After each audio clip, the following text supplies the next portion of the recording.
Hello,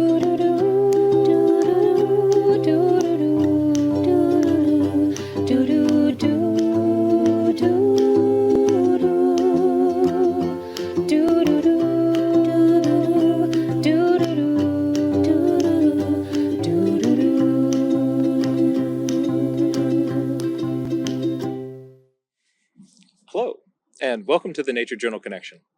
I'm your host, John Muir-Laws.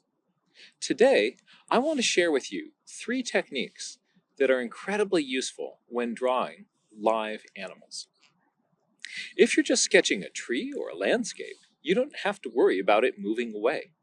But something that's wonderful about drawing animals from life is that they can move. They do move.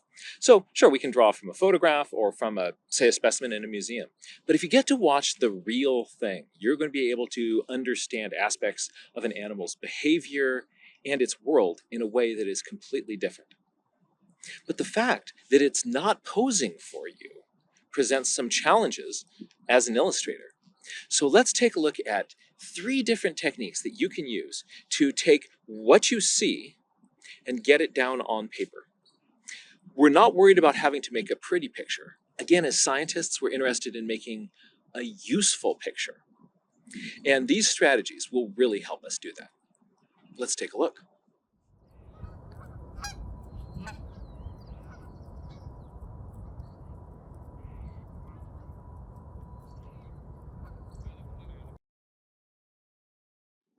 The most important trick for drawing things that are moving is to make multiple drawings of the same animal. So it starts off in one position. You begin your drawing and then the animal moves.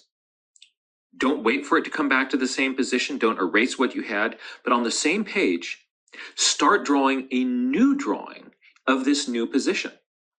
Now it moves again. Same thing. Stop the drawing you're working on and bounce over and start working on this 3rd pose, 4th pose, 5th pose. If it comes back to a position that you've seen before, you can bounce back to that same drawing.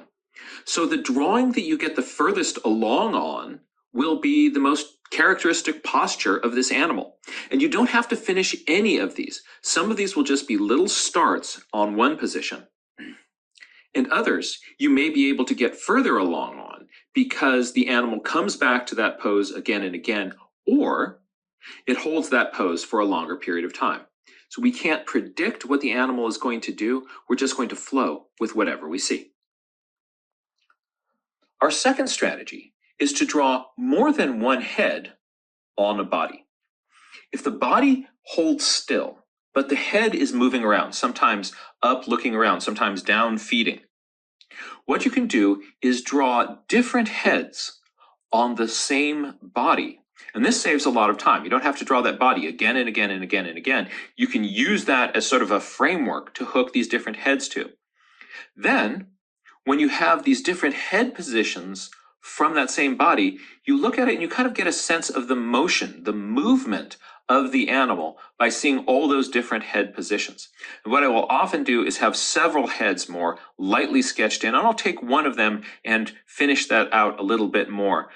But having them all together really helps show the movement of the animal. Our final technique is to do a close-up detail of some part of the animal that is really interesting to you. So instead of having to do head to toe, work the entire animal in a sketch or a diagram, I can zoom in on those features that are the most interesting to me. Often that's the animal's head. So here I can do a detail of how does the beak attach to the head, where's the eye in relationship to the white patch on the cheek. I can put all those together in a drawing of the head that's a little bit larger than the other ones. That allows me to put more detail, more information into that part of my drawing. This approach is very, very useful, especially if the animal is moving quickly.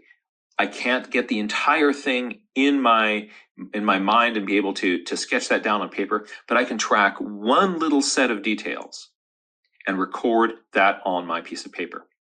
I don't have to use all 3 of these techniques every time I'm drawing an animal that is moving. But very often, if I use several of them on the same page, you'll be able to record just so much more information. And it gives you just a suite of strategies that you can use as the animal is changing its position. You're not going to get locked into, I'm going to finish this one drawing. But as the animal moves, so do you. And that keeps us observing and noticing as we're making sketches of an animal in the field.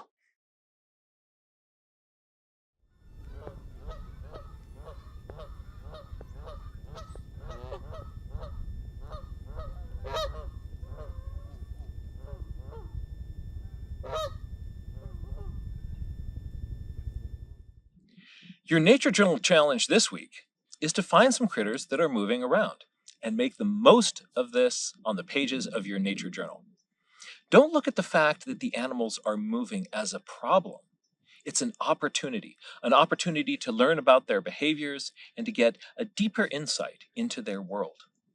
Remember, we've got these 3 strategies to help us be able to handle animals that are moving to different positions.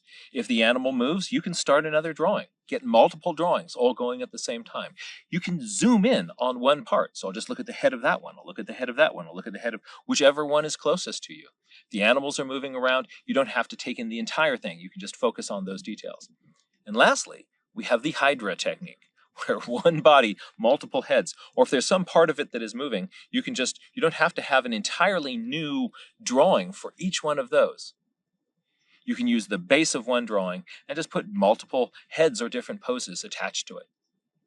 With those strategies, anytime you encounter a group of animals that are on the move, you'll be ready to explore on the pages of your journal.